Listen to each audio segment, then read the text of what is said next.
teólogo nos deja claro que Jesús es palabra creadora, también tiene la facultad de crear. Lo que pasa es que en Jesús se crean cosas nuevas, en Jesús hay novedad. Todo lo que diga Jesús es algo nuevo, o está llamado a la novedad de vida. Entonces, aquí hay un pequeño detalle que me parece importante resaltar. ¿Cuántos días tiene la semana? 7 días. En el relato del Génesis dice que el séptimo día, ¿qué hizo Dios? Descansó. Pues aquí ya hay una gran diferencia, porque el séptimo día de Juan es el libro de los signos. El libro de los signos es el séptimo día. ¿Y qué es lo que está haciendo Jesús en el libro de los signos? ¿Está descansando? No, al contrario, es cuando más se mueve, es cuando más actúa, ¿no? Entonces en San Juan, el séptimo día, Dios no descansó.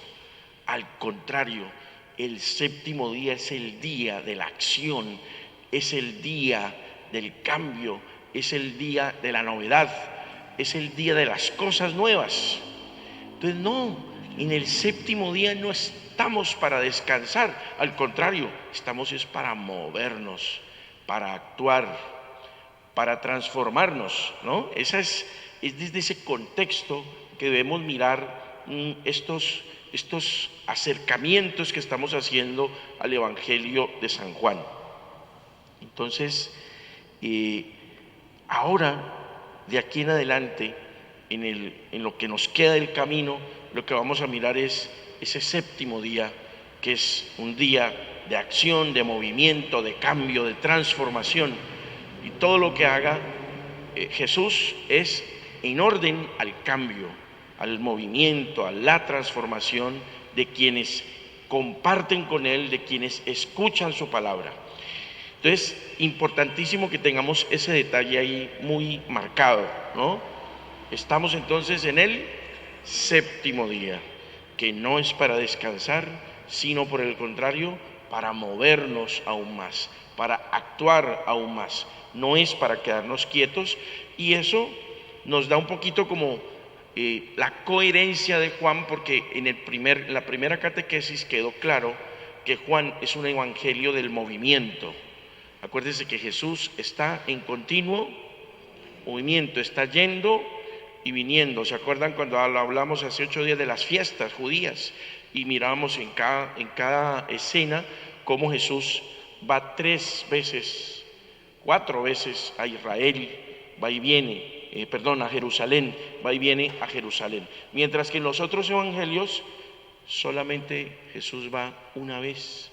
En los evangelios sinópticos Jesús hace una sola peregrinación a Jerusalén. En Juan no, en Juan Él va y viene, ¿no? Y en cada ida y venida siempre pasa algo nuevo, siempre sucede algo, no se repite. Si ustedes ven que en cada ida pasan cosas nuevas, nunca pasan algo igual, siempre sucede algo diferente, ¿no? Bueno, entonces, para este cuarto diálogo, vamos a mirar entonces el texto de Juan en el capítulo 3, versículo 1 al 12. Capítulo 3, versículo 1 al 12. Pero antes de que abordemos este texto, vamos a hacer primero un recorderis. Miremos Juan 1, 12 y 13. ¿Qué nos dice Juan 1, 12 y 13? Que es el prólogo, ¿recuerdan? El prólogo. ¿Qué dice allí? Vamos a leerlo. Dice así. Pero a los que la recibieron, a los que creen en su nombre, les dio poder de llegar a ser hijos de Dios. Estos no nacieron de la sangre, ni por deseo y voluntad humana, sino que nacieron de Dios. Es muy importante retomar estos versículos del prólogo del Evangelio, porque de alguna manera son el centro, el eje de la catequesis de hoy, ¿no? Entonces, nos está diciendo el prólogo de Juan que todo aquel que cree en Jesús es llamado hijo de Dios. ¿Y qué? Y que nace de Dios. Podríamos incluso ponerlo al contrario, que nacemos de Dios y que nos convertimos en hijos de Dios. ¿Por qué? Porque creemos en Jesús. Entonces miren, creer en Jesús nos da esos dos regalos. Nos da esos dos regalos. Creer en Jesús, tener fe en Él. Acuérdense que allí en el prólogo está hablando de el Hijo de Dios como la luz. ¿Se acuerdan? Como la luz. Y que algunos no la recibieron, pero que quienes la recibieron y creyeron en esa luz, les dio el regalo de ser hijos de Dios y de haber nacido de Dios, nacido del Espíritu de Dios, ¿cierto? Entonces, importantísimo tener allí ese elemento, ¿no? Como ese recorderis allí, ese recorderis que nos tiró Juan en la primera catequesis. Entonces, ahora sí, vamos a mirar el texto que nos convoca en esta noche. Vamos a hacer la lectura. Entonces, dice así: había entre los fariseos un dirigente de los judíos llamado Nicodemo. Este visitó a Jesús de noche y le dijo: Maestro, sabemos que has venido de parte de Dios para enseñar, porque nadie puede hacer los signos que haces si Dios no está con él. Jesús le respondió: te aseguro que el que no nace de lo alto no puede ver el reino de Dios. Nicodemo le preguntó: ¿cómo puede un hombre volver a nacer cuando ya es viejo? ¿Acaso puede entrar otra vez en el vientre de su madre y volver a nacer? Jesús le contestó: te aseguro que quien no nace del agua y del Espíritu no puede entrar en el reino de Dios. Lo que nace de la carne, carne es, y lo que nace del Espíritu, Espíritu es. No te asombres de que te haya dicho que ustedes tienen que nacer de lo alto. El viento sopla donde quiere, oyes su voz, pero no sabes de dónde viene ni a dónde va. Lo mismo sucede con quien nace del Espíritu. Entonces Nicodemo le preguntó: ¿cómo puede ser esto? Jesús le contestó: ¿tú eres maestro en Israel y no entiendes esto?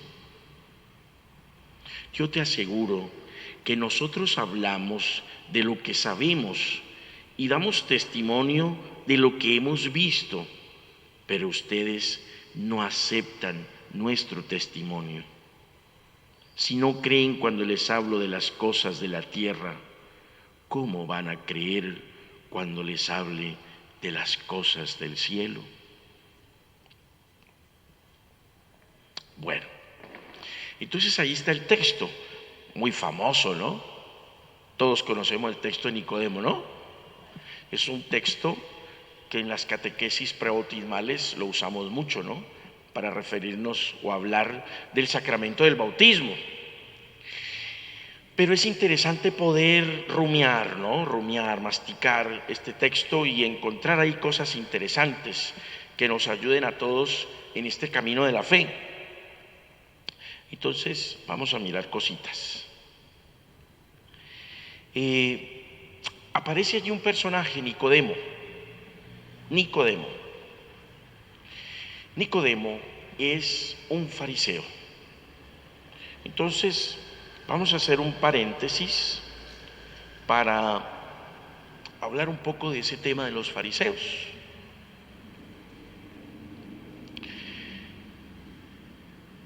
El judaísmo tenía sectas, como el cristianismo nuestro tiene sectas, ¿cierto?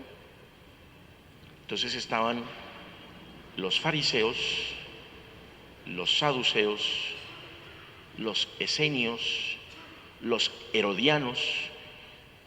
Esas eran las 4 sectas más conocidas, ¿cierto? Pero indudablemente la secta más poderosa, la más representativa, la que más influía eran estos, los fariseos. A ver, ¿cómo nacen los fariseos? Es que es importante entender esto, ¿no? Porque cuando uno entiende el origen de ellos, comprende por qué ellos eran como eran. Pues que es que para nosotros es muy fácil, fariseos.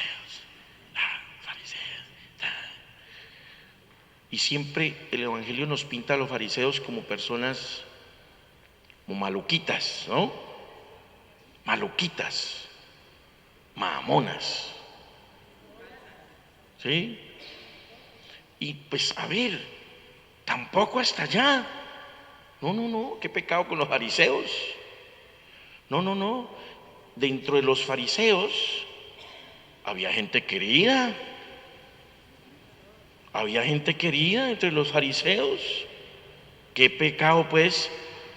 Si ve cómo estigmatizamos, ¿no? O sea, somos expertos en estigmatizar. Y entonces lo voy a traer un poco para este tipo. ¿Por qué? Porque los fariseos, primero que todo, era un movimiento religioso y político. Eso es un elemento muy claro, ¿no? Entonces, traigámoslo para esta época, ¿no? El que no quiera a los uribistas. Hombre, pero dentro de los uribistas tiene que haber gente buena. ¿Sí me hago entender? Los petristas. Hombre, en los petristas tiene que haber gente buena. Imposible pues que todos sean pues malos. ¿Me hago entender? Pero nosotros, como hacemos esas catalogaciones, ¿no? De entrada ya señalamos.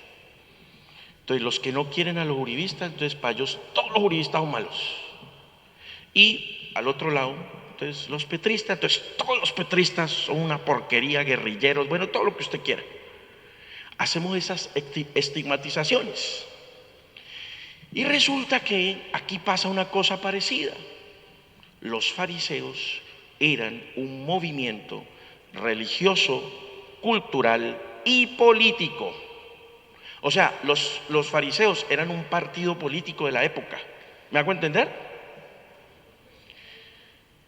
Claro, siempre ha habido política. Desde que ha habido humanidad, siempre ha habido política, porque el hombre es político por naturaleza. Entonces, por eso cuando a mí me dicen, los curas no deben meterse en política, ¿cómo así? No, sí tenemos que meternos en política. Es que una cosa es el discurso partidista y otra cosa es hablar en nombre del bien común. Y eso es político. O sea, el bien común es algo político.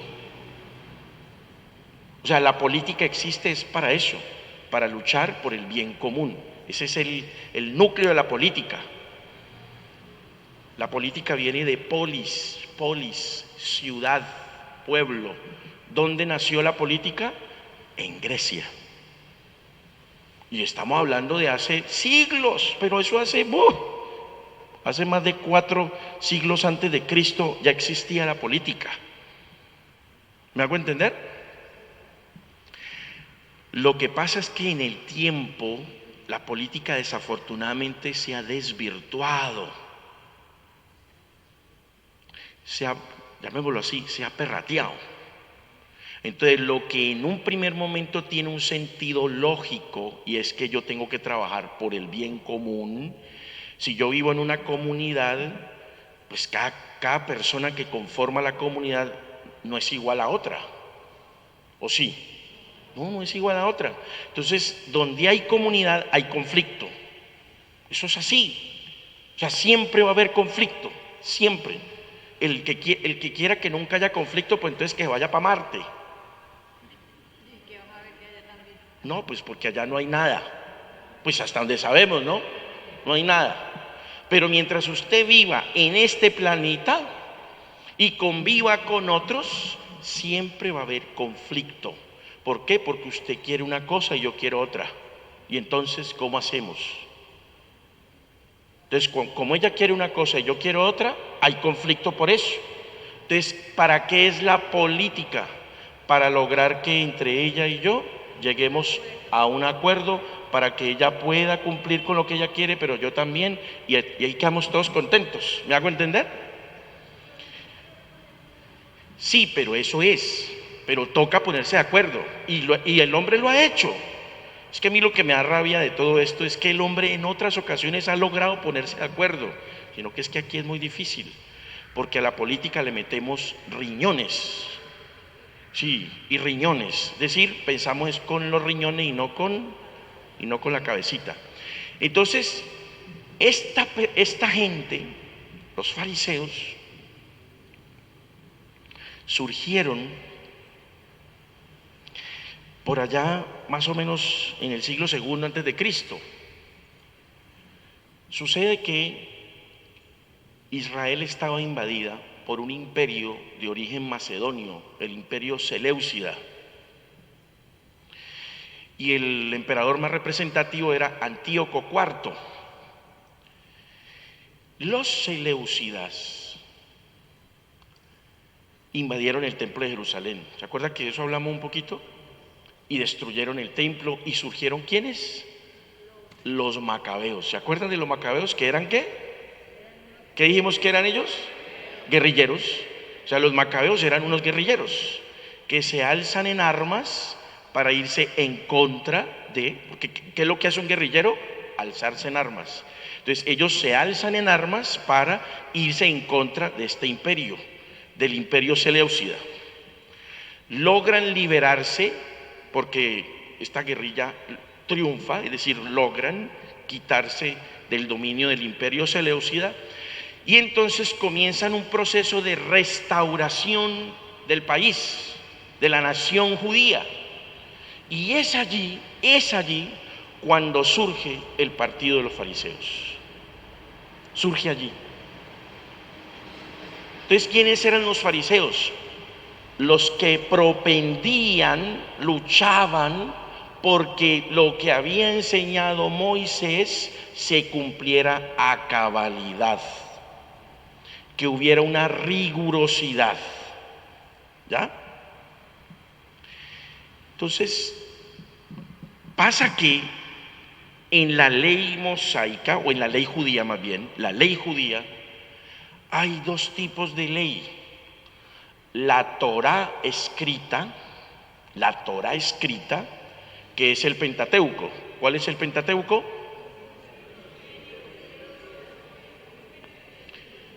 Entonces, esos 5 primeros libros de la Biblia eran la Torá, es decir, lo que quedó escrito. Pero resulta que muchas de esas normas quedaron muy genéricas. Entonces, tiempo después fue apareciendo una Torá oral, que se conoce como el Mishnah,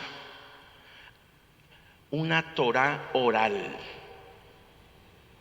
que no fue escrita, sino que se fue transmitiendo oralmente, y esa Torá oral lo que hizo fue reforzar una cantidad de normas que ya se habían dicho en el Pentateuco, pero que, repito, quedaron muy genéricas.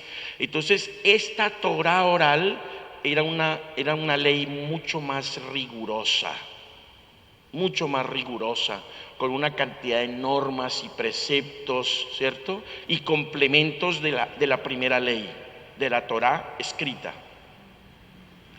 Estos fariseos, Misná, y entonces esta Torá comenzó a volverse casi que más importante que la Torá escrita. Es decir, le fueron dando más valor a esta Torá, la oral, que a la escrita. Entonces, ¿cuál es el problema que se genera ahí? Cuando aparece Jesús, Jesús dice: no, Señor, hay que ir a la fuente, a la Torá escrita.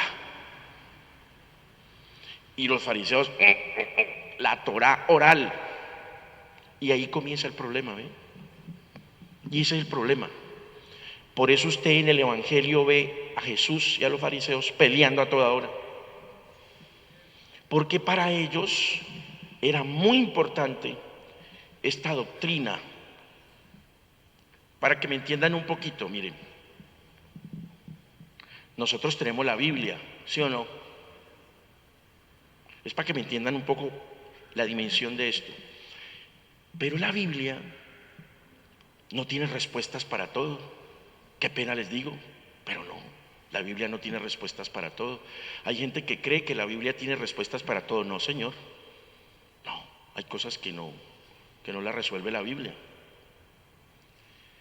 Ahí es donde es importante la tradición de la iglesia y el magisterio. Entonces, ¿qué es la tradición y el magisterio? Toda esa cantidad de documentos que se han venido escribiendo, que tienen una inspiración bíblica, sí, pero que tratan de crear doctrina, para que yo esa doctrina como católico la crea. Y esta doctrina trata de dar respuestas a esos interrogantes que la Biblia no puede responder. ¿Me hago entender? Entonces es necesario tener doctrina. Si el cristianismo se hubiera quedado solamente con la Biblia, no hubiera llegado muy lejos, que digamos. Era necesario construir doctrina, y ahí la importancia de los padres de la iglesia. ¿Ve? ¿Se acuerda de los padres de la iglesia? Por eso ellos fueron importantísimos. Entonces, en la religión judía era una cosa parecida. O sea, la Torá en sí misma no era suficiente, y por eso entonces aparece toda esta otra doctrina que fue surgiendo posteriormente, pero que se convirtió en lo más importante. Entonces, estos fariseos se preocupaban mucho por toda esa cantidad de normas, preceptos, ritos, ¿no? Porque los fariseos, pues como les dije yo hace un rato, era la secta que más influencia tenían en la sociedad judía de la época, ¿no? La mayoría de ellos hacían parte del Sanedrín. El Sanedrín era como el senado de ellos, como el congreso de la época, ¿no?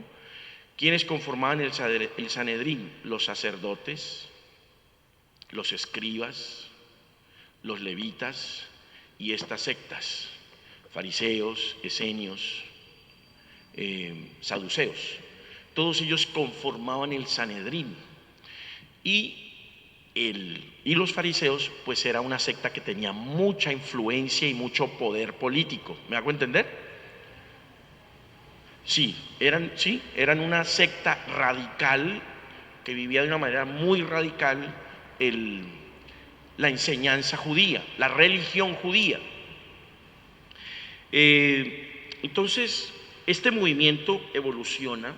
Sucede que en el año 70 después de Cristo se destruye por parte de los romanos el templo de Jerusalén. Queda totalmente destruido, no queda sino un murito, que es el que conocemos hoy como el muro de las Lamentaciones. O sea, el muro de las Lamentaciones es un pedacito del templo que quedó después de esa destrucción en el año 70 por parte de los romanos. Entonces mire lo que pasa aquí, mire lo que sucede aquí.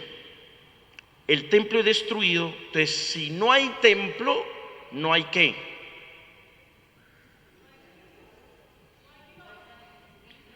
No hay culto, y si no hay culto, no hay. Ahí desaparece una figura que es muy importante. El sacerdote desaparece, que ya no hay templo. Entonces, como desaparece la figura del sacerdote, coge fuerza la figura del rabino. ¿Quién es el rabino? El que enseña la palabra, ¿en dónde? En la sinagoga. Entonces, después del año 70, las sinagogas se convierten en los nuevos centros de culto, porque ya no hay templo, ya no hay sacerdotes. Entonces mire que el sacerdote no es como nosotros, que el sacerdote enseña, da los sacramentos. No, en aquella época el sacerdote solo cumplía con una labor ritual, punto. No, Eucaristía no, porque en esa época no existía la Eucaristía todavía. Los sacrificios de animales, eso era lo que existía. Entonces, como el templo queda destruido, el sacerdote desaparece y queda la figura del rabino, que era el experto conocedor de la palabra y de la ley. Pues, ¿qué pasa? Los fariseos, como son una corriente política muy fuerte, le dan fuerza a eso. Y eso es lo que se conoce como el judaísmo rabínico. O sea, ya no es el judaísmo del templo, sino el judaísmo de la sinagoga, que es lo que tenemos hoy en día. ¿Los judíos dónde se reúnen? En las sinagogas. ¿Y quién es el que dirige la sinagoga? Un rabino. Y el rabino es eso, un líder espiritual, conocedor de la palabra, que enseña la ley a todo aquel que cree en el judaísmo. Entonces, atención. El Evangelio de Juan se escribe en la década de los 90, ¿se acuerda? En la última década del siglo I se escribe el Evangelio de Juan. Entonces ahí hay un problema entre los cristianos, la comunidad cristiana, y este judaísmo rabínico que era muy fuerte, muy poderoso.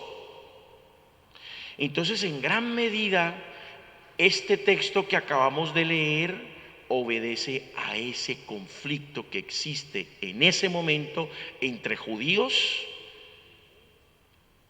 de corriente farisea, de corriente rabínica, y los cristianos que ya existían, porque acuérdense que cuando se escribe Juan, más o menos ¿cuánto llevamos de cristianismo? Más o menos por ahí entre 60 y 70 años de cristianismo, ¿me hago entender? O sea, cuando se escribe el Evangelio de Juan, ya van más o menos unas 7 décadas de cristianismo. Entonces ya el cristianismo tiene fuercita también, tiene fuerza. Entonces ahí hay un choque entre este judaísmo rabínico radical y el cristianismo que viene también ahí ascendiendo.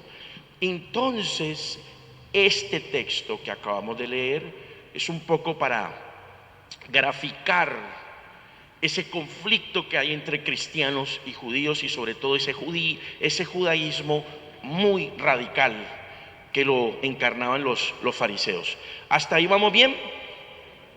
O sea, esto es importante porque nos explica el porqué el tema de los fariseos, ¿ve? O sea, es importante saber un poquito esto porque nos ayuda a entender cuál es el lío que hay con los fariseos, porque pues era la corriente más radical del judaísmo de la época, ¿no? Bueno, entonces ellos, ¿qué decían? ¿En qué creían ellos? Ellos también creían en la resurrección. O sea, los fariseos creían en la resurrección, creían en el infierno. Es decir, que en eso no se diferencian de nosotros los cristianos.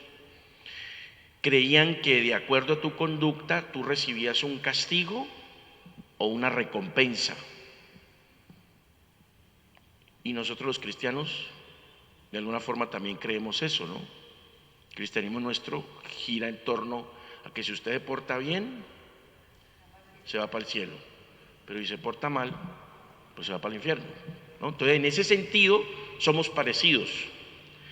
Y aquí está quizá el tema más complejo, y es que ellos eran estrictos en la obediencia de las tradiciones, las obligaciones religiosas, las oraciones y los ritos propios de su religión. O sea, en eso ellos eran de estricto cumplimiento. Entonces ellos eran celosos en que eso se cumpliera. Pero ¿por qué eran tan celosos en eso? Porque es que en el pasado ya ellos habían tenido, ¿se acuerdan? Que los habían expulsado, que se habían quedado sin templo, que los habían desterrado a Babilonia, ¿sí?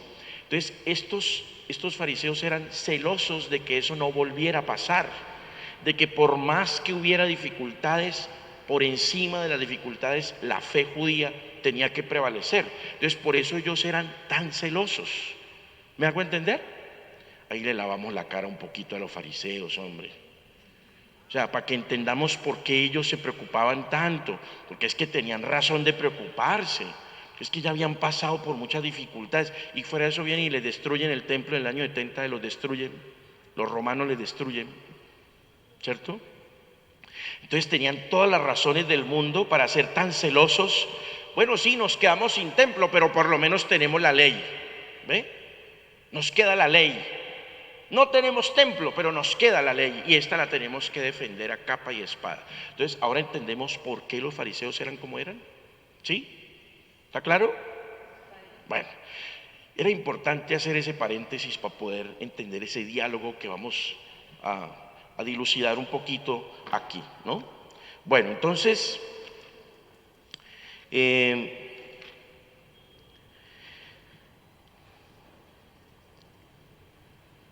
aquí hay un diálogo entre Nicodemo y ¿quién?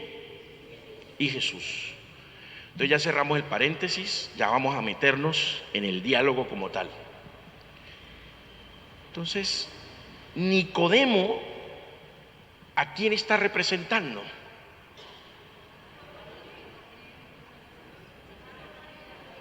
¿A quién está representando Nicodemo después de toda esa carreta que acaba de echar? ¿A quién está representando? A la ley judía. Nicodemo es la ley judía.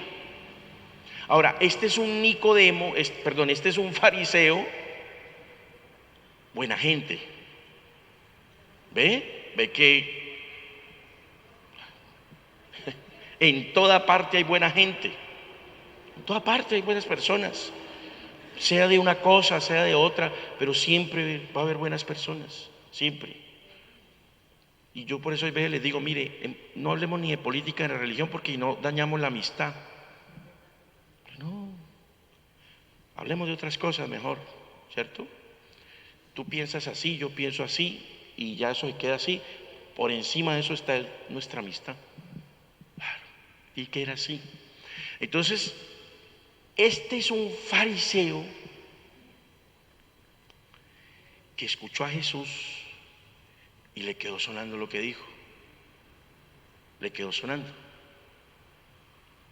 Sin embargo, él quiere como clarificar dudas.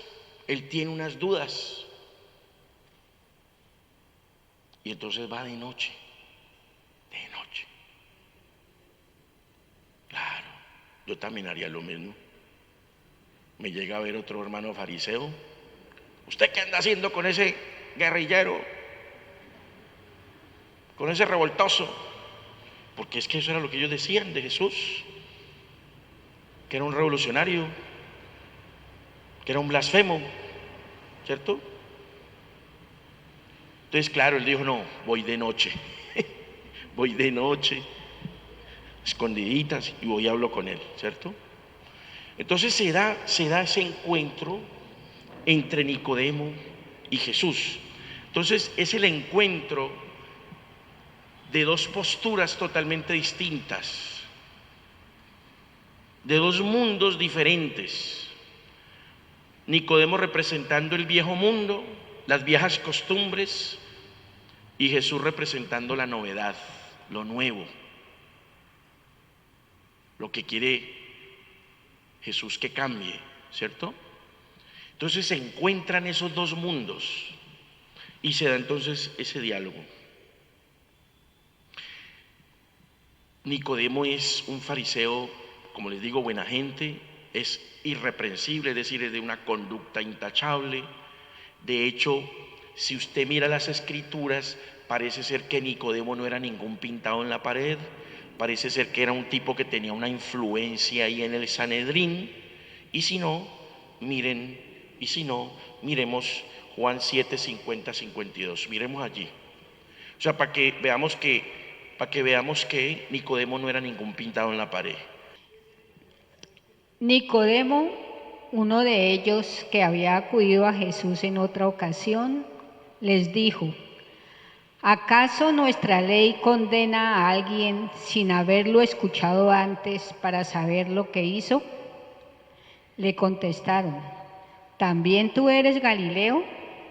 Estudia y verás que de Galilea no salen profetas. Entonces, este Nicodemo que vemos aquí en 3, es un Nicodemo que está ahí dudoso, que quiere aclarar dudas, pero el de Nicodemo el 7 está defendiendo a Jesús en el Sanedrín y está tratando de interceder por él, lo que indica que el hombre tenía voz, que tenía influencia, pues que no fue suficiente, pero por lo menos tenía voz, hablaba, iba en defensa de Jesús. Entonces, bueno, estamos hablando de un hombre que tiene ascendencia, que tiene estructura, que es una persona estudiada, porque los fariseos eran estudiados, conocían muy bien la ley. No todos los judíos sabían leer y escribir, esta gente sí sabía leer y escribir. Entonces estamos hablando de una persona culta, que tiene conocimiento de la ley. Iba a hablar con Jesús, un provinciano de Galilea, carpintero, a lo mejor hasta analfabeta, uno que va a ver, ¿cierto? Entonces es entendible que Nicodemo vaya o sea, está inquieto por Jesús, pero tiene dudas, pero es un hombre justo, no llega y juzga, como hacemos la mayoría, ¿cierto? No, él quiere ir y conversar porque tiene dudas de esa persona. En este camino de la vida cristiana no deberíamos hacer lo mismo. Si usted tiene dudas de alguien, si usted le habla mal de una persona, pues no cree que lo más justo es que usted vaya y se cerciore por sus propios medios de si eso que están diciendo es verdad o no. Entonces mire que Nicodemo en eso es justo, no se deja, como hacemos aquí hoy en día, influenciar. Si ve estas redes sociales, usted ya tiene la cabeza encochinada. Entonces ahí vamos viendo que esto de ser buen cristiano no solamente de cristianos, mire que también los judíos lo hacían, para que vean que esto no es porque sea de una religión u otra, no, es porque es una actitud humana que Jesús la valora mucho, ¿no? Entonces este Nicodemo quiere ir a cerciorarse si lo que están diciendo de él es verdad o es mentira. Entonces se quiere cerciorarse de eso, ¿cierto? Entonces miren, en ese diálogo, como buen político que es Nicodemo, porque es un gran político, ¿cierto? Y los buenos políticos echan flores primero antes de preguntar alguna cosa. Maestro. Este Nicodemo lo llama maestro. O sea, se va suavecito, ¿no? Como buen político que es.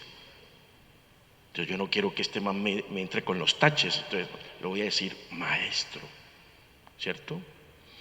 Lo llama maestro. ¿Por qué? Puede ser por esto que estoy diciendo, o puede ser porque sí, realmente lo reconoce como un maestro, ¿cierto? Pero mire luego lo que dice: Maestro, sabemos que has venido de parte de Dios para enseñar. Sabemos que has venido de parte de Dios para enseñar. Para enseñar. Y no harías las cosas que haces si el Espíritu de Dios no estuviera contigo. No. Yo creo que Jesús quedó. Poco de flores que me echaron, ve. ¿Me hago entender, hermano? O sea, mejor dicho, lo bolearon campanas en el cielo en el momento cuando él dijo eso, ¿cierto? Entonces, qué interesante que Jesús, al escuchar eso, Jesús no es pendejo y no se deja tramar. Y entonces le responde: así, con que yo soy maestro, con que yo hago cosas maravillosas. Sí, vea, de cierto te digo que el que no nace de lo alto no puede ver el reino de Dios. Tenga.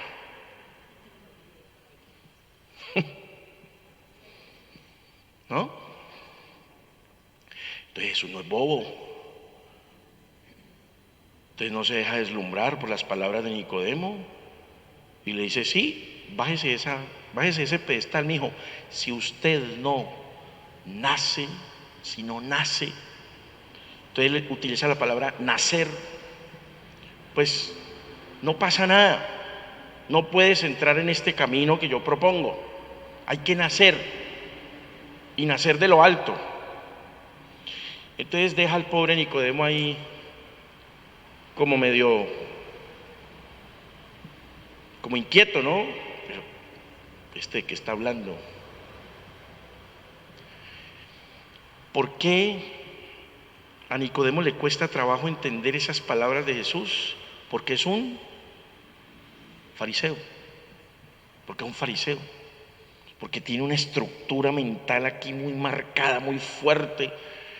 Porque tiene una cantidad de normas y preceptos aquí encima del hombro. Y porque él siempre ha crecido en ese ambiente religioso riguroso, practicante. Entonces esas palabras le suenan raro, él no las entiende. Para nosotros hoy en día es fácil entender eso, ¿cierto? Que cuántas veces hemos escuchado el texto y, sí, el bautismo y hay que nacer de nuevo, sí, pero para el pobre Nicodemo era muy difícil de entender, era muy complicado. ¿De qué me estás hablando? Estamos locos, Lucas.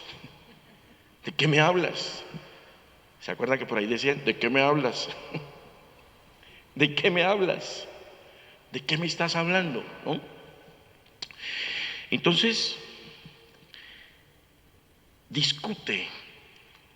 Bueno, más que una discusión, es una pequeña controversia allí que Jesús sabe llevar muy bien. Nicodemo no entiende. La noche le duerme las neuronas y no logra entender qué es lo que está pasando.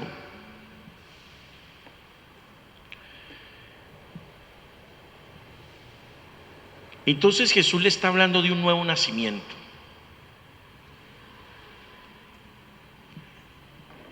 Nicodemo, ¿usted me quiere seguir?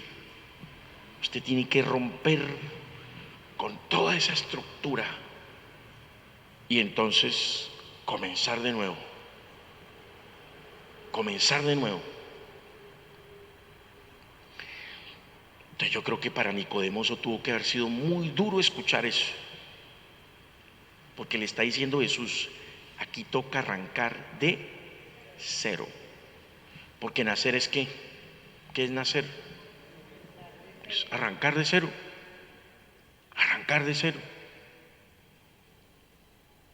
Entonces, hermanos, hermanas, ahí hay otro datico para ustedes y para mí. Seguir a Jesús muchas veces, casi que en todo, implica arrancar de cero.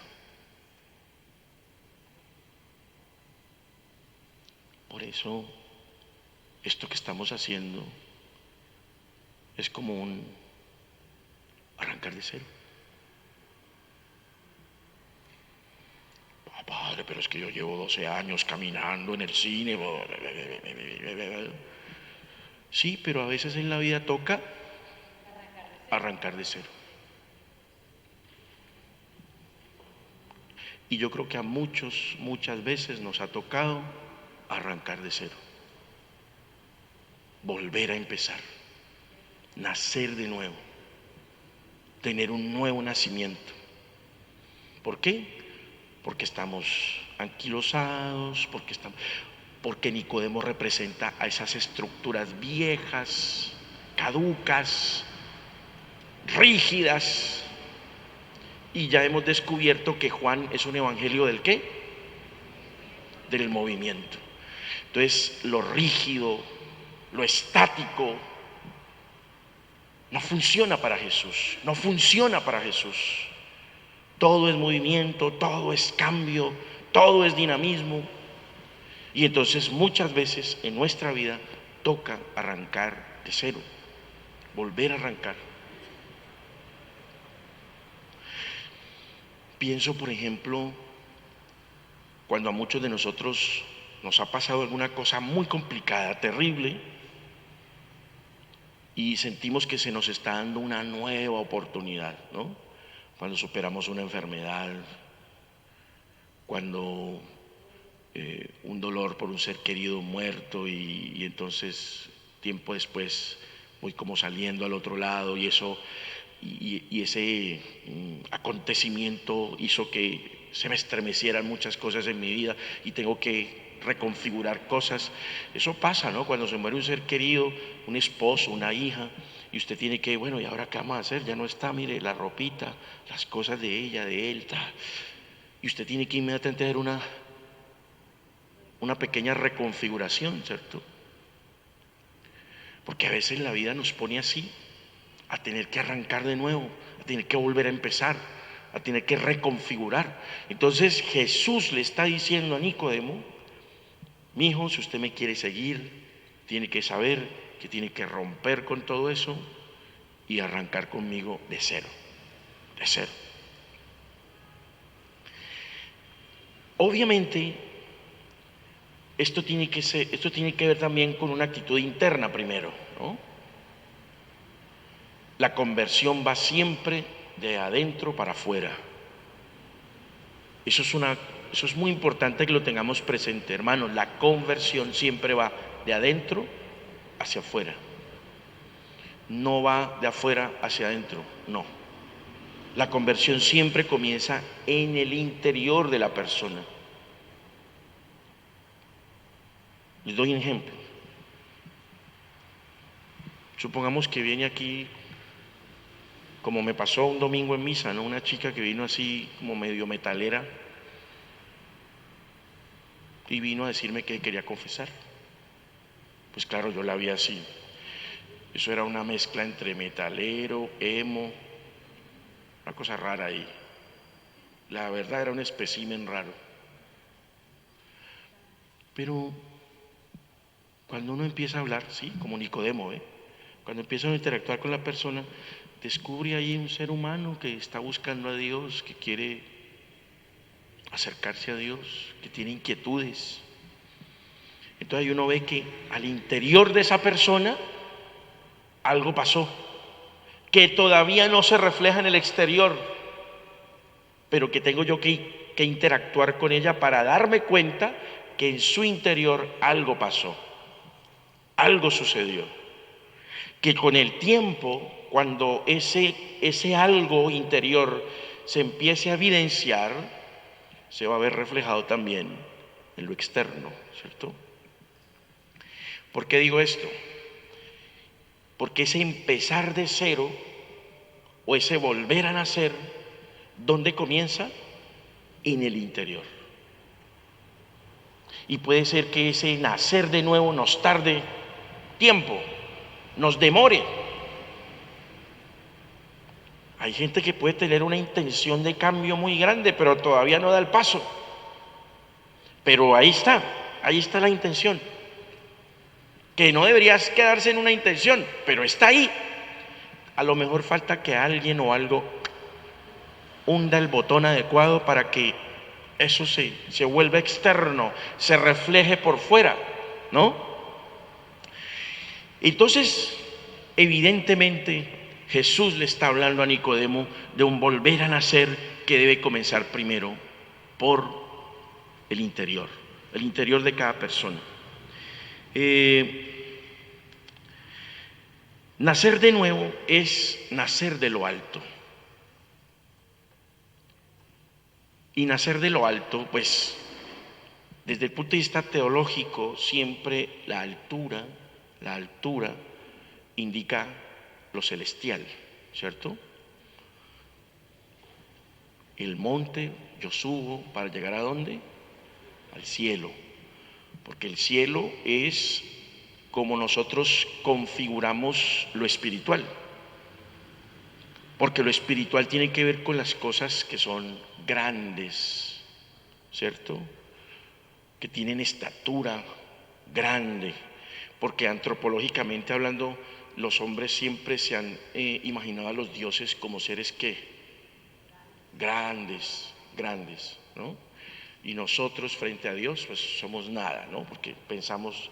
Entonces, nacer de lo alto es nacer del Espíritu. Nacer del Espíritu. ¿Y el Espíritu dónde está? ¿Está dónde? En el interior de cada uno de nosotros. El Espíritu no está en lo externo. No, el Espíritu está en el interior de cada uno de nosotros. Entonces, nacer de lo alto es nacer del Espíritu. Entonces, debo disponer mi vida para lo espiritual. Debo disponer mi vida para lo espiritual. Si no, pues nos quedamos ahí en eso, en una intención que se queda ya escondida en el interior de cada uno de nosotros, pero que no sale, que no se evidencia, que no se exterioriza, ¿no? Entonces, Nicodemo cree que Jesús a lo mejor es un reformista. No, Jesús vino a reformar unas cositas ahí. No, Jesús no vino a reformar nada. Jesús vino a cambiarlo todo.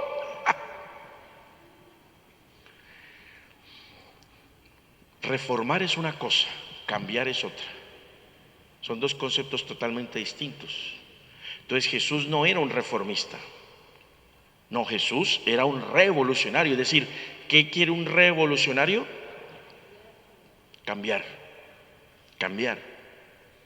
Y quitemos la palabra revolucionario de esto marxista y demás. No, apliquémoslo para todo. O sea, revolucionario o revolución significa eso, de quitar esto para poner algo nuevo. ¿Sí? Entonces, nacer de nuevo implica cambiarlo todo. Ahora, ese cambio comienza ¿dónde? O sea, no es algo que se da chasqueando los dedos, no, es un paso a paso. Pero ese paso a paso me tiene que dar como resultado que después de un tiempo descubro que mi vida definitivamente ha cambiado totalmente, un cambio de 180 grados. O sea, en el camino de Jesús busca que cambiemos 180 grados. Eso busca Jesús, que cambiemos 180 grados. Bueno, entonces no es así. Jesús no es un reformista. Jesús propone traer algo nuevo. No es un nacer físico como lo entendía Nicodemo, no. Nicodemo es como medio brutico, ¿cómo pretende volver a meterse en el vientre de la madre? pero su rigurosidad le impide poder abrir la mente, ¿no? Abrir la perspectiva. Su religión lo anquilosa y no le permite abrirse, ver con mayor detalle o con mayor amplitud el panorama. Entonces, un ejemplo. Qué bello que la Iglesia Católica en Argentina ha tomado postura frente a este candidato Milei, que es de derecha, pero que dice que el Papa es un imbécil, que el Papa es comunista y que el Papa, sí, como diciendo, debería morirse. Entonces la Iglesia Católica en Argentina salió a celebrar una Eucaristía pidiendo perdón por este señor que ha ofendido al Papa, y usted viera la cantidad de gente que ha salido a esa misa. Miles de personas participando de esa Eucaristía pidiendo respeto por el Papa. Además es un tipo peligrosísimo. Es un tipo que dice que está bien lo de experimentar con niños, que está bien lo de esto de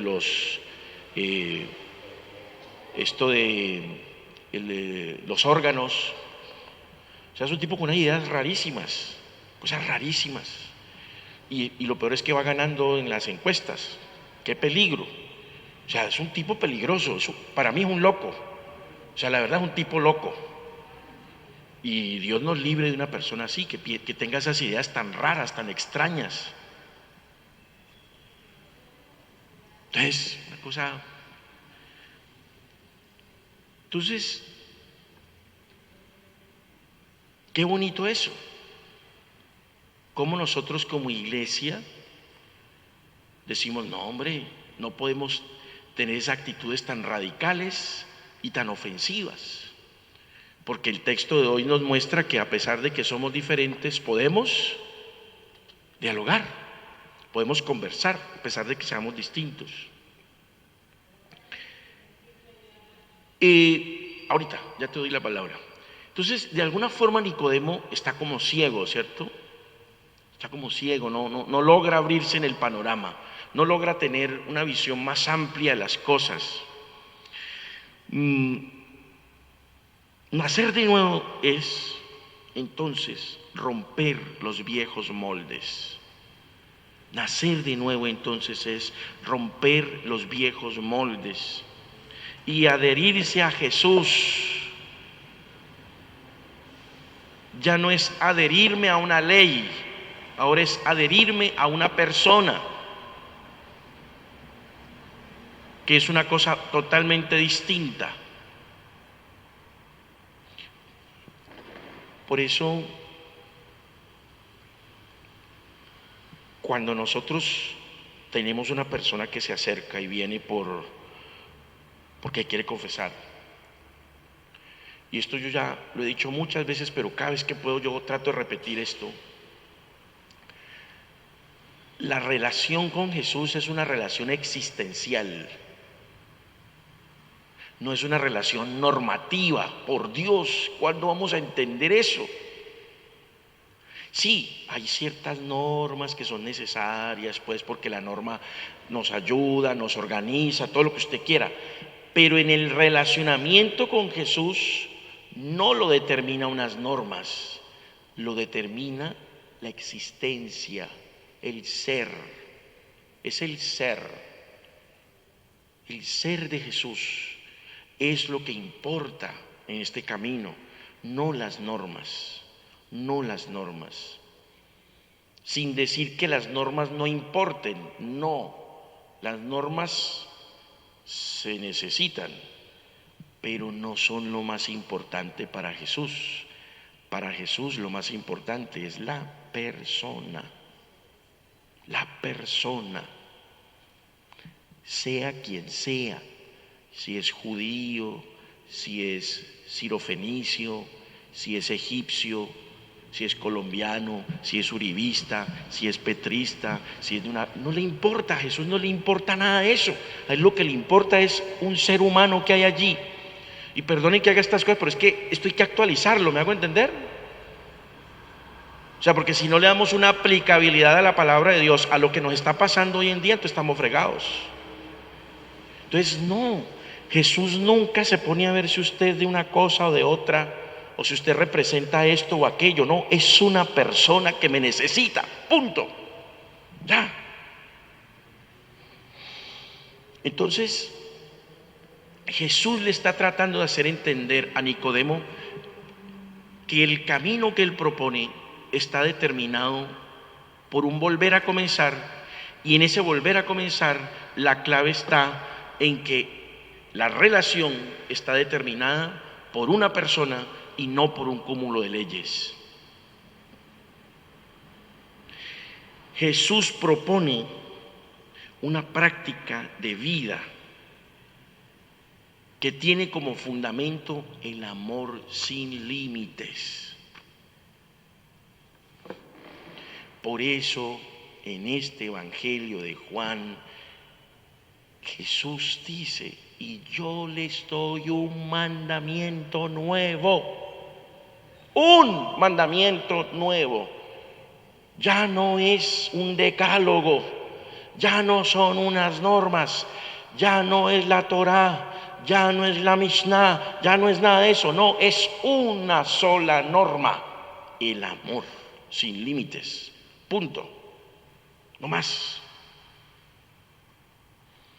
Entonces, a mí que me preocupa a veces, hermanos, hermanas, que incluso entre nosotros mismos los católicos, entre los mismos jerarcas de la iglesia, le damos más primacía a esa cantidad de normas, leyes, que el derecho canónico. Está bien que exista el derecho canónico y eso nos ayuda, todo lo que usted quiera, pero yo veo una persona ahí destrozada por un dolor y me voy a poner a pensar si en ella aplica el derecho canónico o no aplica el derecho canónico. Les voy a dar un ejemplo. Una mujer que viene aquí porque quiere divorciar, porque quiere buscar la nulidad matrimonial.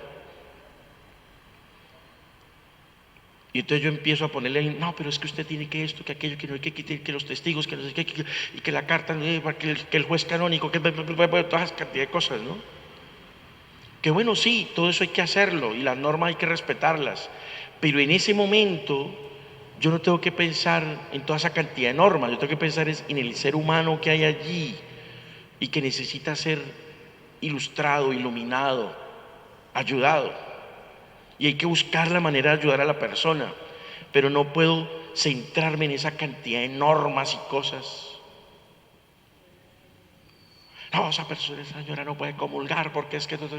Y bueno, sí, está muy bien que tenemos que respetar eso, pero ¿por qué le tenemos que estar enrostrando en la cara a la persona que no puede comulgar porque vive en unión libre? Porque hay que estarle enrostrando eso en la cara a la persona si ya tiene suficiente con sufrir al saber que no puede comulgar porque está en unión libre. O sea, eso es echarle sal a la herida. ¿Para qué? No. Padre, yo puedo estar acá yo puedo leer. No sé, usted puede leer. Ay, pero es que yo vivo en unión libre. ¿Y qué pasa? ¿Y qué pasa? Pero estás haciendo un camino y quieres convertirte y a lo mejor quieres cambiar, y aquí vamos haciendo el camino. Pero si yo entro, no, es que ella no puede leer porque ella vive en unión libre, entonces, ¿qué pasa con esa persona? Se va. Se nos va. ¿Por qué? Porque a mí me tiene que preocupar primero la persona, no la norma. Ya luego miramos las normas, luego se miran las normas, pero primero es la persona, primero es la persona. Entonces, de esto está hablando Jesús. Es de esto de lo que está hablando Jesús en este diálogo. Nacer de lo alto, entonces, es poner en acción las enseñanzas de Jesús. Eso es nacer de lo alto. Tomar en cuenta lo que Jesús nos enseña, lo que Jesús nos dice, lo que Jesús hace. Por eso este libro de los signos es tan bello por eso, porque Jesús con los signos nos está hablando, nos está diciendo lo que tenemos que hacer. ¿Se acuerdan el lavatorio de los pies, que es el único hecho que está en este Evangelio de Juan? Yo hago esto para que ustedes hagan exactamente lo mismo. ¿Se acuerdan? Entonces, todo lo que hace Jesús en el libro de los signos, que es lo que estamos mirando acá, es para que nosotros hagamos exactamente lo mismo, ¿no? La ley mata. Para Jesús la ley mata. El amor da vida.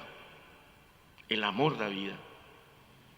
El Espíritu lleva a Jesús a obrar en favor de la vida de todos.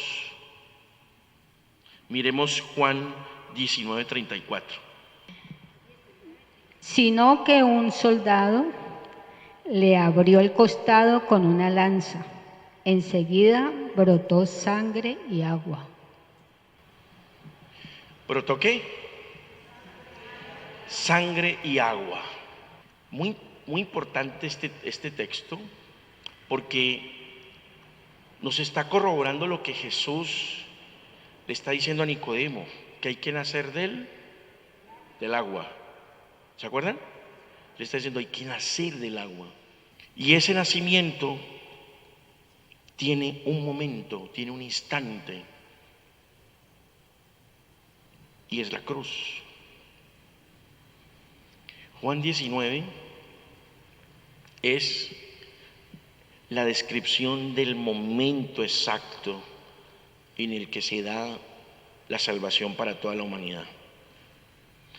Cuando el soldado romano atraviesa el costado de Jesús y de él emana sangre y agua, ahí es donde se da la salvación humana.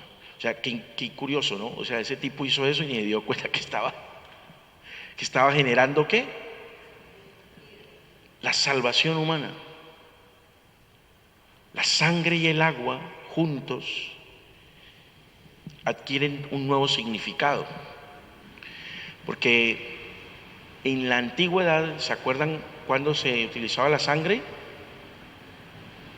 Cuando había el sacrificio de los animales, se rociaba la sangre.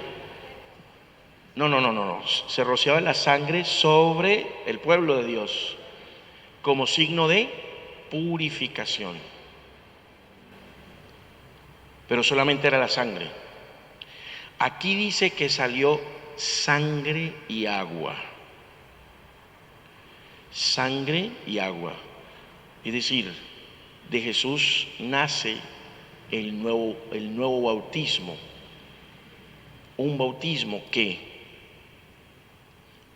purifica, pero que nos permite nacer de nuevo. Por un nacimiento del agua. O sea, el agua nos regala el nacimiento, nos da la condición de hijos de Dios, y la sangre nos purifica. O sea, para poder ser hijos de Dios tenemos que ser purificados. Entonces, que salga sangre y agua implica eso, que del mismo Jesús surgen la salvación de la humanidad. ¿Y qué es la salvación de la humanidad? Que la sangre nos purifica y que el agua nos hace hijos de Dios. ¿Por qué? ¿Por qué decimos que nos hace hijos de Dios? Porque estos no nacieron de la sangre ni por deseo y voluntad humana, sino que nacieron de Dios. Nacieron de Dios. ¿Y quién es Dios? En este caso es Jesús. Entonces, del costado de Jesús surge el nacimiento de la nueva humanidad. El nacimiento de la nueva humanidad. ¿Y quién es esa nueva humanidad? ¿O quiénes son esa nueva humanidad? Todos aquellos que hemos decidido creer en Él, aceptar su enseñanza, seguirlo y tomar en cuenta su sacrificio que lo refrendamos constantemente en la Eucaristía, ¿no? Bueno, interesante todo esto, ¿no? Esto es pura teología, esto que estoy diciendo es pura teología, son elementos teológicos que es muy importante interiorizar, que es que, pues sí, esto suena muy bonito, pero esto hay que interiorizarlo. Es decir, yo soy hijo de la nueva humanidad, soy hijo de la nueva humanidad. Yo hago parte del combo de los que salimos de ese chorro de sangre y agua. Yo hago parte de ese combo, hago parte de ese grupo. ¿En serio, Padre? Sí, claro, porque tú has decidido ¿qué? Creer en Jesús, porque crees en Él, ¿no? Entonces, el agua y el Espíritu son el amor de Jesús hasta las últimas consecuencias. Nacer del agua y del Espíritu es hacer como hizo Jesús. Nacer del agua y del Espíritu es hacer como hizo Jesús. Es lograr vivir como vivió Jesús. Este diálogo entre Nicodemo y Jesús, ¿a qué me compromete a mí? A reevaluar mi vida como cristiano, como cristiana. O sea, yo tengo que reevaluar mi vida. El camino de Jesús es un camino que está siempre en construcción. Y que en el momento en que yo sienta que hay estructuras que me anquilosan, que no me dejan avanzar, inmediatamente recordar este diálogo. No, es que tienes que nacer de lo alto, tienes que volver a nacer, tienes que renovar el bautismo. Eso explica por qué, por ejemplo, en el rito de la Eucaristía a veces asperjamos con agua. ¿Se acuerdan? ¿Qué hacemos en la aspersión con el agua en la Eucaristía? Estamos renovando nuestra condición bautismal. Es decir, es como si estuviéramos volviendo a nacer. Por eso ustedes ven que ese rito casi no lo hacemos continuamente. Se hace solamente en ciertas Eucaristías, en el tiempo de Cuaresma, ¿cierto? ¿Por qué? Por lo que significa eso. Si lo hiciéramos todos los domingos, ¿qué pasaría? Se nos va volviendo un rito ahí cualquiera. No, por eso lo hacemos solo en ciertas ocasiones especiales, por la profundidad que tiene ese signo. Porque volver a caer agua sobre mí no es volverme a bautizar, no, es renovar ese bautismo que ya fue dado. Entonces se supone que a mí me cae esa agua y no es para que se asuste como un día se asustó aquí mi amiga que hizo así porque le cayó toda agua en la cara. No es para eso. No, cuando me cae el agua bautismal, el agua bendita, yo en últimas, ¿qué es lo que tengo que decirme? Bueno, hoy en mí comienza un nuevo bautismo. Me renuevo en mi bautismo y vuelvo a comenzar y me doy una nueva oportunidad para cambiar, para mejorar, para ser mejor cristiano, para darme a los demás, para tener esta actitud de Nicodemo, que a pesar de que le parecía sospechoso Jesús, de todas maneras fui a buscarlo porque quería encontrar respuestas y las encontró, que no las entendió mucho, pero ahí estuvo. Las entendió después, pues las entendió tanto que al final terminó defendiendo a Jesús, trató de defenderlo y librarlo de la muerte. O sea, tal fue la conversión de Nicodemo que fue en busca de Jesús para defenderlo. Y seguía siendo un fariseo, pero ya había algo en él que había cambiado, que había generado un cambio interior. Y eso es lo que tiene que hacer Jesús con todos nosotros, generar ese cambio interior, aunque yo por fuera todavía me vea como medio agrio y medio huraño y con la ceja fruncida, pero mientras yo sienta en mi interior que algo está cambiando, que Jesús está cambiando mi vida, eso tarde o temprano se tendrá que reflejar, tarde o temprano eso tendrá que mostrarse y tendré que evidenciar y traslucir a Jesús en mi propia vida, ¿cierto? Entonces, ¿qué tenemos que hacer? Todos tenernos paciencia los unos a los otros, porque cada camino es distinto, cada proceso es diferente, y yo no puedo pretender que mi proceso sea igual al proceso del otro. Por eso hay que ir llevando las cosas con calma, sin afanes, sin presiones, en absoluta libertad. Yo no soy quien para meterme en el camino de cada uno de ustedes, y las decisiones que tome, si quiere seguir o no quiere seguir aquí, es cosa suya, no mía. Yo por eso siempre he entendido que yo no soy el que tengo que decirle a Nidia, váyase Nidia, no la quiero ver aquí. ¿De cuándo acá nos hemos arrogado ese derecho?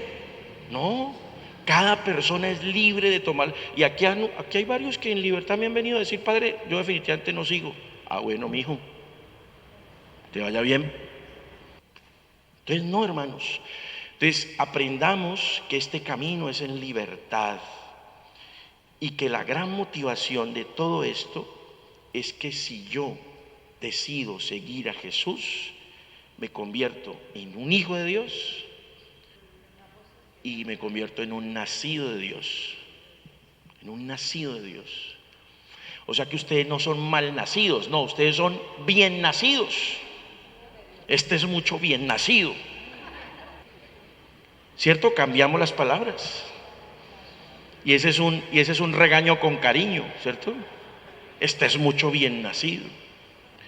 Entonces no se olviden que a dónde nos lleva todo esto, pues la aspiración es la vida eterna.